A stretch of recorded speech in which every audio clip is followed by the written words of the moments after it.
Saudara, kasus ledakan di SMA Negeri 72 Jakarta dilakukan oleh pelajar berusia 17 tahun yang kini berstatus sebagai tersangka. Namun polisi belakangan juga menetapkan bahwa anak ini adalah anak yang berkonflik dengan hukum. Lalu apakah tindak lanjut dengan status anak berkonflik dengan hukum ini akan juga ditindaklanjuti sebagai orang diadili sebagai orang dewasa atau sebagai anak yang berkonflik dengan hukum? Malam ini kita akan membahasnya bersama pakar hukum pidana, bersama Arianto Sutadi, penasihat ahli Kapolri, dan Jamin Ginting, guru besar hukum pidana dari Universitas Pelita Harapan. Selamat malam, Prof. dan Selamat juga malam, Pak Arianto. Selamat malam. Ya. Selamat malam, Pak Jamin. Baik. Saya ke Prof. Jamin dulu kalau gitu. Ini kan tadi sudah jelas ya diungkapkan oleh polisi begitu bahwa yang bersangkutan ini adalah anak yang berkonflik dengan hukum. Nah, biasanya tindak lanjutnya setelah itu ini tetap ada singgungan ranah pidana atau bagaimana kira-kira? Ya, jadi benar terminologinya itu anak yang berkonflik dengan hukum karena usianya antara 12 sampai di bawah 18 tahun. Oke. Ya, ada satu lagi terminologi anak berhadapan dengan hukum di bawah 12 tahun. Makanya terminologi ada benar konflik dengan hukum. Nah, jadi tadi dikatakan ada pasal-pasal terkait dengan pemidanaan terhadap anak ini. Dia masuk ke pasal 80 ayat 2. Ya, pasal 80 ayat 2 itu terkait dengan adanya kekerasan yang dilakukan anak berkonflik dengan hukum ya, yang mengakibatkan luka berat. Nah, sanksi pidananya 10 tahun. Tapi hukumannya itu tidak boleh lebih besar dari harus setengah dari hukuman orang dewasa. Nah, cara-cara yang digunakan juga menganut SPP terkait dengan sistem peradilan anak. Nah, sistem peradilan anak itu dalam setiap sidang, dalam setiap pemeriksaan harus ada lembaga perlindungan anak KPAI yang memberikan pendampingan. Walaupun nanti ada penasihat hukum di situ, tetapi juga harus ada perlindungan dan tidak boleh dimasukkan dalam tahanan orang dewasa. Itu yang paling penting ya. Jadi harus dilindungi hak-hak anak itu.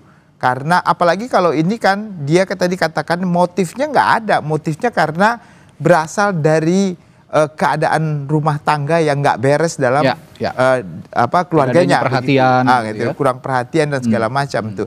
Artinya anak ini bukan mempunyai niat yang niat itu tidak ada sebenarnya, tapi niat itu ada karena apa? Karena melampiaskan kekesalannya, marah dengan kondisi, kondisi keadaan yang diciptakan lingkungan keluarganya, begitu. Nah, itu sebenarnya nggak boleh, ya. Itu yang kedua. Bagaimana kita dalam rangka memperbaiki keadaan anak ini. Jadi tujuannya bagaimana? Jadi hukuman itu bukan membuat efek jerah, tetapi bagaimana memperbaiki ke depan terhadap anak ini. Oke, ini yang sudah dijelaskan oleh Prof. Jamin. Saya ke Pak Arianto. Pak Arianto, tapi dengan premis yang kita pakai malam hari ini, siapa yang tanggung jawab? Nah, kalau dari point of view polisi dengan pelaku anak yang berkonflik dengan hukum, siapa yang harusnya tanggung jawab kalau menurut polisi jadinya? Nah, saya kira kalau polisi tidak melihat siapa yang bertanggung jawab ya. Polisi itu sebagai penyidik ya. Aturan dalam undang-undangnya sudah ada di dalam pidana satu, yang satunya lagi untuk peradilan khusus untuk anak-anak. Menurut hemat saya, anak-anak ini diperlakukan khusus ya, tidak seperti orang biasa, gitu. Baik hukumannya maupun perlakuannya. Kenapa? Karena kita kalau menyidik anak itu sasarannya adalah untuk memperbaiki anak itu kembali, bukan untuk menghukum. Jadi startnya udah gitu. Dan alhamdulillah sekarang polisi sudah sampai ke depan, sampai polsek pun sudah menyadari itu. Bahkan saya kemarin lihat ya petunjuk-petunjuk di lapangan itu, polisi itu kalau untuk penahanan khusus untuk anak sendiri itu sudah spesial itu. Dan itu sudah bagus, KPAI sudah mendampingi. Jadi di sini polisi dalam penyidikan itu pasti melihat apa yang terjadi sesungguhnya, ya.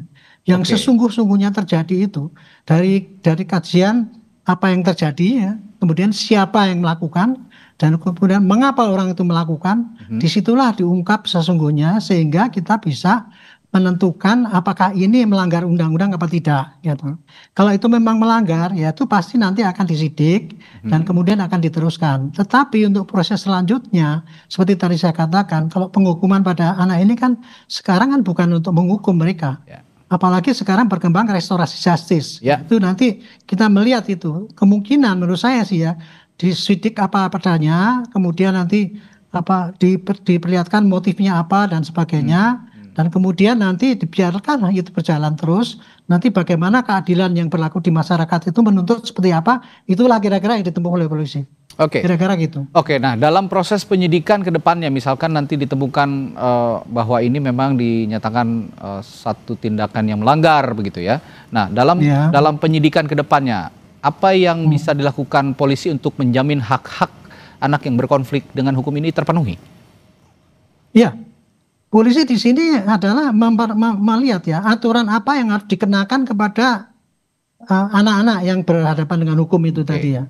Jadi prosesnya dari proses pertama kali saja itu memeriksa, kemudian menahan, itu ada aturannya itu. Menahan tadi Pak Ginting mengatakan nggak boleh disambut dengan ini, dan kalau menurut saya lihat kemarin ya di dalam petunjuk itu menahan itu harus ditempatkan di tempat yang ada perlindungan untuk itu. Jadi tidak di tempat tahanan yang biasa dilakukan itu. Karena kita posisinya kan dia kan bukan menahan untuk supaya, kalau kita menahan dalam tersangka itu kan alasannya kan supaya tidak lari, supaya tidak mengulangi kan gitu kan. Kalau ini kan jadi menahan itu tidak ada kepentingan bagi polisi ya untuk ini, tetapi adalah melindungi. Jadi saya kira dalam penahanannya nanti dititipkan kepada di bawah KPAI misalnya begitu, supaya selalu itu.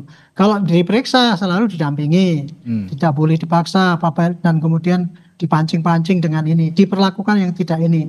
Itulah hak anak-anak itu dilayani oleh polisi dalam proses penyidikan itu. Adapun nanti hasil daripada penyidikan itu tergantung daripada nanti kesimpulan daripada pimpinan.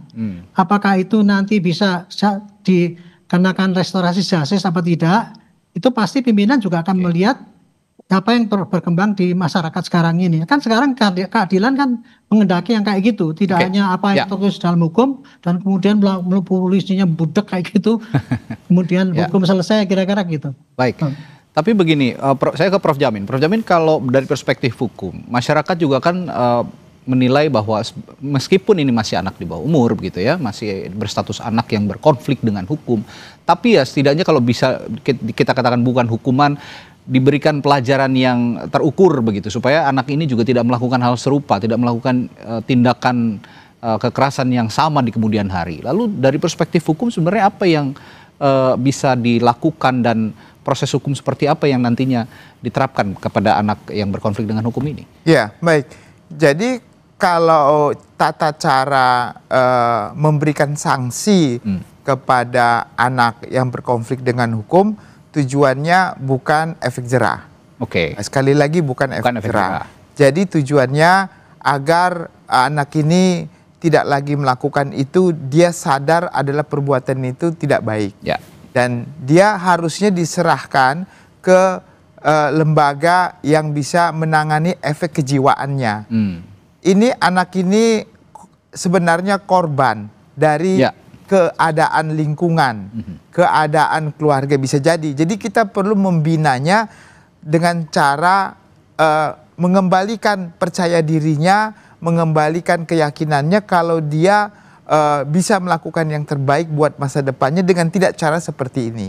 Nah itu sebenarnya, itu yang pertama. Yang kedua, untuk menyelesaikan masalah ini harus diikutsertakan peran daripada korban, keluarga daripada korban. Ya. Jadi korban ini harus dimintakan supaya mereka juga diberikan restitusi atau diberikan juga rehabilitasi yang baik, sehingga mereka juga bisa dengan biaya yang cukup bisa kembali keadaan semula. Memang nggak bisa 100% ya kalau memang luka dan segala macam, tapi paling tidak dari pihak keluarga pelaku bisa memberikan santunan ataupun apa sebelum ada putusan restitusi.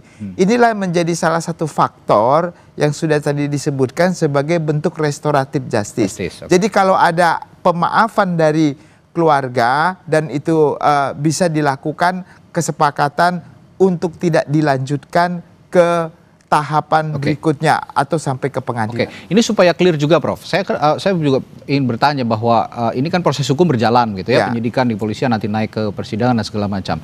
Nah, ketika proses itu berjalan, ini kan sang anak ini juga bertambah usianya. Nah, jika pada saat vonis misalnya anak ini berusia lebih dari 17 tahun, artinya misalnya menginjak usia 18 tahun, apa yang akan diterapkan?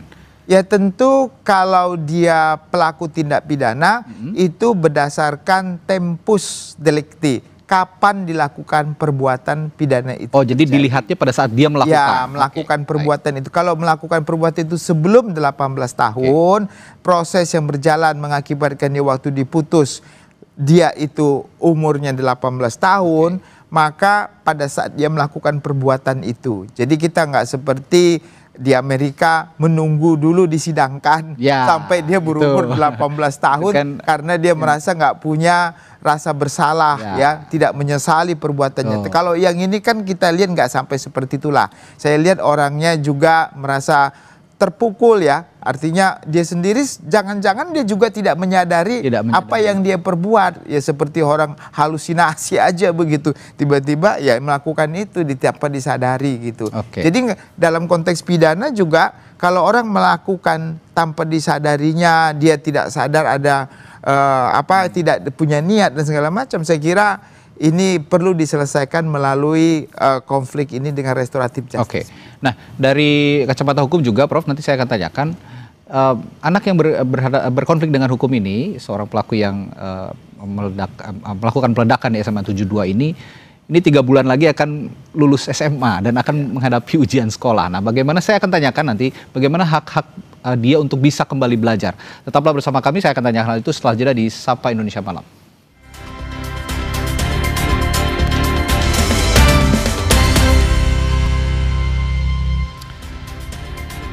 Masih membahas anak yang berkonflik dengan hukum, pelaku peledakan di SMA N72 Jakarta. Tadi saya bertanya ke Prof. Jamin Ginting sebagai pakar hukum pidana. Nanti juga saya akan tanyakan hal yang sama ke Pak Arianto sebagai staf ahli Kapolri. Bagaimana menjamin hak-hak pendidikan si anak yang berkonflik dengan hukum ini juga bisa kembali? Karena anak ini 3 bulan lagi konon akan juga lulus dari sekolahnya, dan saya dengar juga anak ini sangat pintar. Prof. Nah, saya kira dengan kasus pidana ini tidak boleh ya mencabut ataupun mengambil atau merampas tepatnya gitu hak-hak anak ini untuk bisa menyelesaikan sekolahnya.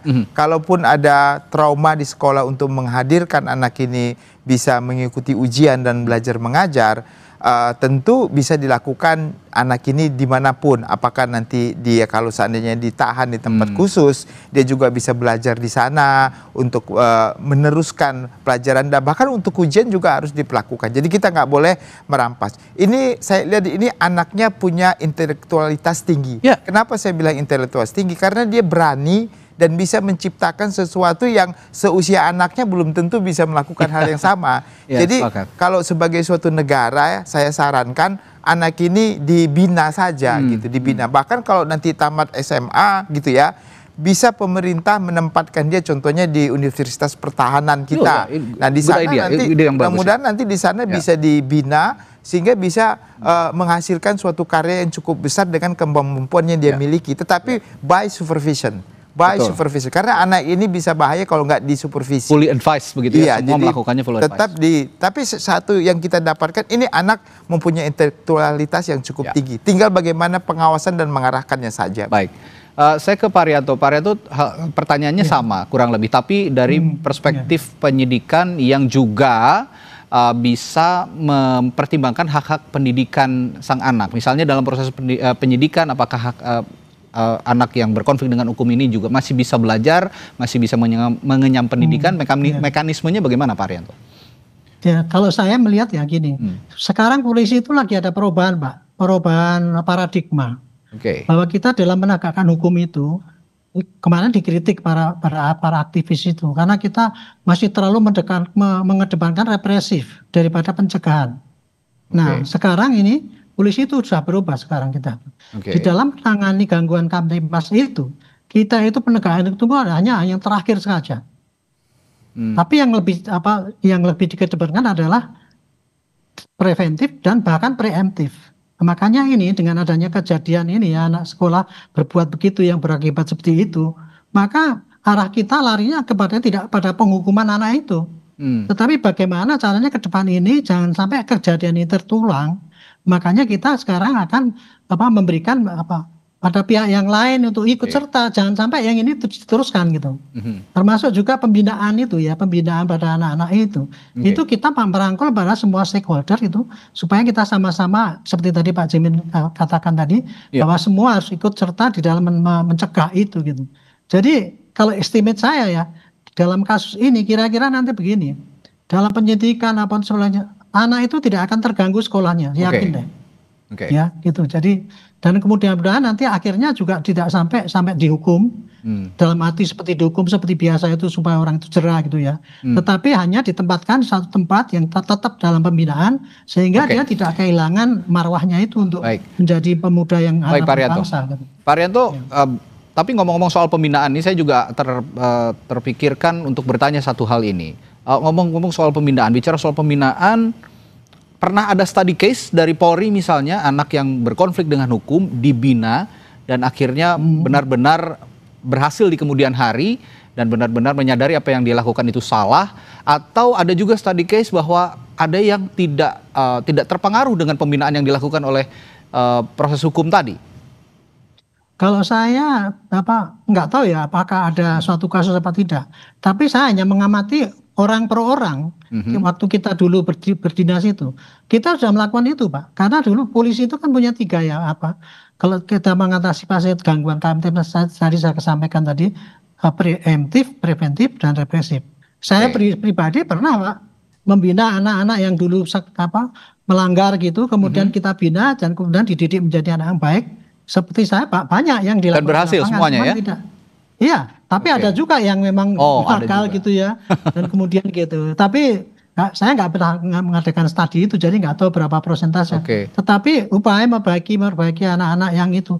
Ini kan anak ini kan kreatif ya. Ada keberanian, ada kreatif itu. Ini kalau tidak dibina berbahaya nanti gitu. Makanya sasarannya seperti itu harusnya. Pembinaan yang dilakukan karena tadi ya dia saya dengar juga sangat punya intelektualitas yang baik daripada orang yang itu ya gitu. Sayang kalau enggak. Sekarang saya beranjak ke upaya restoratif justice. Sejauh mana misalnya nanti anak yang berkonflik dengan hukum ini didampingi oleh misalnya kuasa hukum atau pendamping hukumnya itu bisa menjalani proses restoratif justice? Ya, tentu kalau restoratif justice di penyidikan berdasarkan Perkap Kapolri harus memenuhi syarat material dan syarat formil. Ya, syarat material, syarat formil itu tentu adanya kesepakatan dan dari korban dan juga pelaku. 96 korban, harus ke 96-nya atau ada perwakilan? Tentu dari total korban ini sama-sama semua sepakat. Nggak boleh salah satunya nggak sepakat. Kalau nggak sepakat salah satu ya sulit lah ya kita melakukan restoratif itu. Yang kedua, ini kan jenis tindak pidananya kalau 10 tahun ya. Sebenarnya ini menjadi permasalahan juga karena restoratif justice itu dia tidak boleh lebih dari 7 tahun. Tapi ini kan anak kan intinya. Nah kalau anak itu kan kalau dia di bawah 14 tahun bahkan dia punya hak diversi.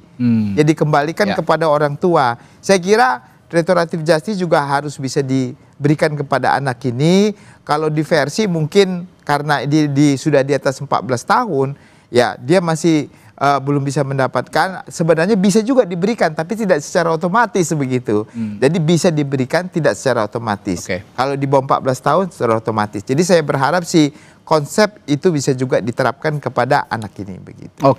Baik. Saya ke Pak Arianto lagi. Pak Arianto tadi kan dari Polda Metro Jaya juga mengatakan bahwa yang bersangkutan ini punya dorongan melakukan hal ini karena merasa sendiri, tidak ada orang yang diajak berbicara, baik di keluarga maupun di sekolah. Nah, untuk memulihkan kondisi psikologis si anak, apa peran Polri yang bisa dikedepankan? Ya, kalau saya kan melihat ya ini dari analisis para penyidik tadi itu kan itu menyimpulkan bahwa pada dasarnya anak ini adalah korban daripada keadaan kan gitu. Korban daripada keadaan sehingga dia berbuat seperti itu. Makanya kalau kita untuk penyembuhan ya kita harus seterusnya harus pakai pola pembinaan. Dan pola pembinaan itu adalah dia tidak diasingkan tapi dia masih mempunyai kesempatan untuk belajar, untuk dibimbing dan sebagainya. Itu jadi. Nah, saya ingin mengulas restorasi justice ya. Tadi dinyatakan oleh Pak Ginting kan sebagai perkap ya. RJ itu kan dulu perkap itu kan yang kita buat itu dengan semangat gini. RJ itu adalah suatu konsep peradilan yang bukan untuk menghukum supaya jerah, tetapi adalah untuk memulihkan kerugian masyarakat akibat dari tindakan itu kan gitu.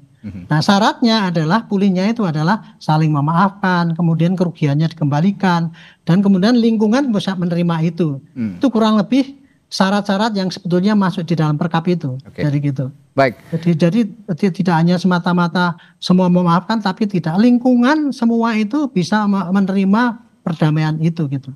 Kira-kira itu. Baik, yang bisa saya simpulkan dari perbincangan kita malam hari ini adalah anak yang berkonflik dengan hukum, pelaku peledakan di SMA N72 ini perlu dilakukan pembinaan. Mengingat anak ini juga punya intelektualitas yang tinggi, begitu ya Prof ya, yang juga bisa berpotensi dimanfaatkan sebenarnya oleh bangsa dan negara jika memang dia ini punya prestasi di kemudian hari, dan tidak masalah kalau memang dia sekarang berkonflik dengan hukum, tapi di kemudian hari negara harus bisa hadir untuk menjamin anak-anak yang berkonflik dengan hukum bisa hidup kembali dengan normal dan menjalani kehidupan bahkan lebih baik dari sekarang. Terima kasih Profesor Jamin Ginting, pakar hukum pidana yang telah berbagi perspektif, dan juga Pak Arianto Sutadi, staf ahli Kapolri yang sudah bergabung di Sapa Indonesia. Sampai jumpa lagi, selamat malam.